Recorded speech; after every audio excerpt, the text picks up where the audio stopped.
Check. Hey guys, this is CSDX, but you can call me Sean, and welcome to another rendition of what I like to call, But It's on a Handheld, where we look at handheld versions of home console games that usually get left behind in favor of said home console ones. Do you think Tony Hawk should have said no to these? Tony Hawk, short for Anthony, I'm not saying that, is arguably considered the best professional skateboarder of all time, but I don't think a lot of people even remember that others existed, which is funny because Tony Hawk can't even be recognized these days, even when he says that's his name! Now we all know that his fame resulted in video games from Activision on the PS1 and even the N64, but as far as I know, never the Sega Saturn. In fact, come to think of it, I don't think there was a single game in the 5th generation that was on all three consoles, let alone the N64 and the Saturn, but not the PS1. But did you know that he had games on the Game Boy Color?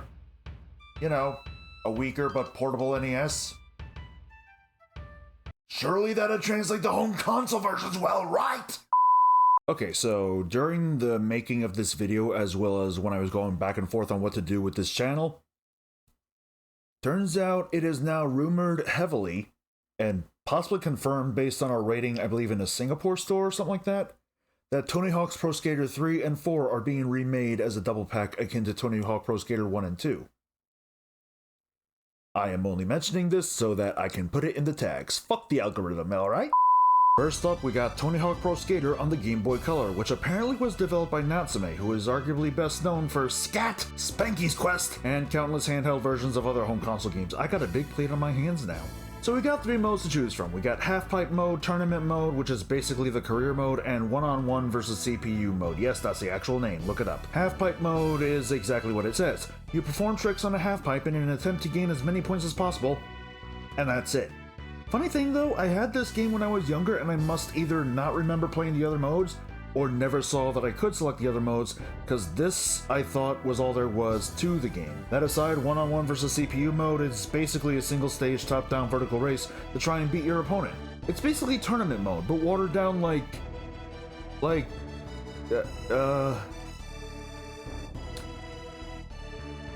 yeah, I got nothing.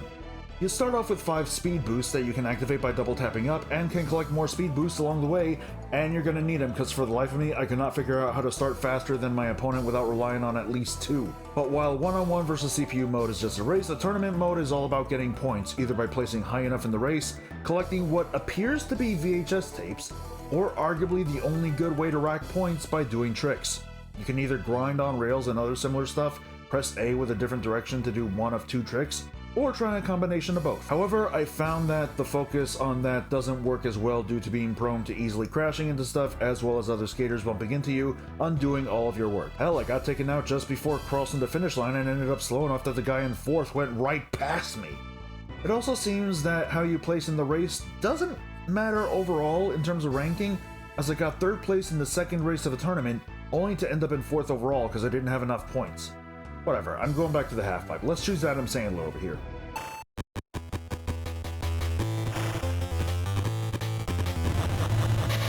Yep, off to a good start. 397 points. Not bad for a first time. Let's try the only woman on here in Alyssa Steamer. I am already concerned about the lack of representation here.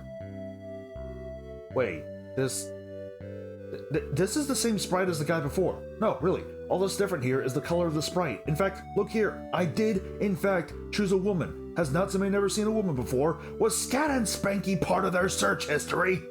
Okay, you know what? Maybe it's just that part of the game. I'm sure it's not like this in the tournament mode, right? Let's go with Angry Video Game Nerd over here. He certainly doesn't have medium-length messy hair. He has medium-length messy hair, actually. Nah, I'm good.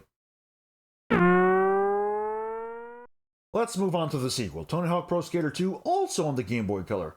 Well, this is an improvement, actually. First off, there's a career mode just like the main games where you gotta fulfill a set of goals in 2 minutes to earn money to unlock more stuff, but thankfully it's not punishing as it encourages multiple retries and to get better every time. I do see why Catacris feels it's too restrictive though. The main caveat here is that it's side-scrolling, which does make sense as it is a Game Boy Color game, but then we got levels that are a bit more open in that you can go up or down while still being a side-scroller. Thankfully, the controls feel responsive enough that I feel I could do what was asked of me. I say, as I can't figure out how to get this letter for the life of me. I don't know, maybe the game does actually suck. What's the Metacritic score for this? I guess game rankings works too. Yeah, I guess the game is fine, I just suck. By the way, just to mention, game rankings closed down in 2019 because apparently it was too irrelevant compared to Metacritic, but none of the reviews transferred over there, so yeah, this is what I end up going through with this kind of video. Not enough resources for these kinds of games. And hey, the sprites are actually different for each character this time. Yeah, they made sure that they'd each look different. Natsume did a really great job here. I can only imagine how amazing the visuals for the third game— oh come on, I didn't even finish the damn sentence! Yep, this is Tony Hawk Pro Skater 3 on the Game Boy Color, and it is not one of the absolute worst games I've ever played, but it's definitely up there. Visually, you can already tell it looks bad. I mean, look at Tony here. His hair looks like a log. You know what kind. By the way, here's the unedited footage of me choosing Tony Hawk and going to the stage.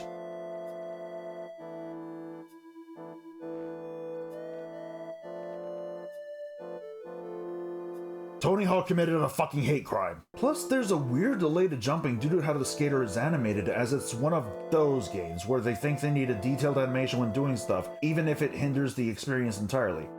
No, not like cinematic platformers, those are actually good. And again, the game is side-scrolling, but at the end of each side of the stage you can go up or down to another part, but you need to press the proper direction at the right time to do so, otherwise you just go up an incline only to go back down in the opposite direction, and it took me way too many times to try and do that.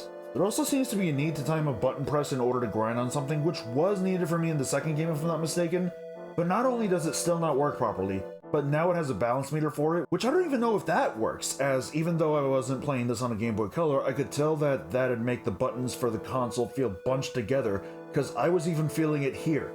Oh, by the way, there's no music during the levels either. Seriously, none. Listen.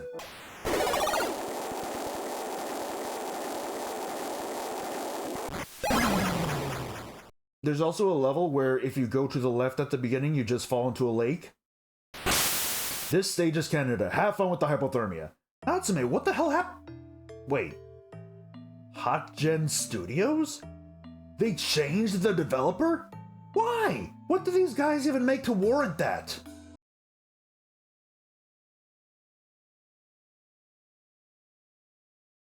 That is some Scott the Woz level energy right there, who I also like to call What the Skaws. Yeah, I feel like there isn't much more I can say. The visuals suck and controls poorly. I'm not sure how they use rotoscoping on a Game Boy Color. And just a reminder, no music during the main gameplay.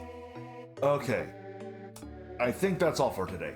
I was going to look at more in terms of looking at all the handheld versions of home console games in this series of Tony Hawk, but that felt like it was starting to be a bit too much of an ask for me, and I don't like getting overwhelmed and I don't want to get burnt out. I mean, there are 7 GBA games that were like handheld versions of home console games in this series alone. That is a lot that should be its own video, really. Yeah, I guess I'll just have to save those for another day. In the meantime, I don't know how to end this video. No, seriously, I tried to put in a joke, but I felt like it wouldn't work all that well because it drew out for too long, or drawn on for too long, whatever you want to call it. So like, just good. Keep your loved ones safe and make sure to let them know that you're thinking about them and that you care about them. All right.